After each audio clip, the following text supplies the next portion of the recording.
パドレスのダルビッシュ有投手39が27日、久しぶりに家族と共に日本へ帰国したことを自身の X、旧ツイッターで報告した。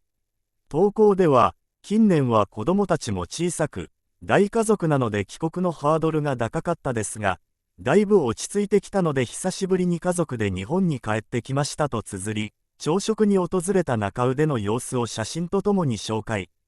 出てくるのが早くて、美味しすぎて感動しました。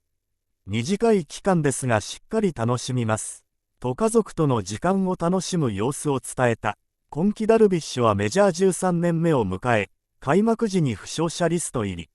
7月7日に復帰後は15試合に登板し、5勝5敗、防御率 5.38 の成績を残した。シーズン終了後には右肘の手術を受け、来季は全休の見込みとなっている。オフ期間中もリハビリや球団のチャリティーイベント参加、元マリナーズ岩隈久志氏やヤクルト GM 青木宣親氏との家族合同クリスマスパーティーなど、充実した時間を過ごしている。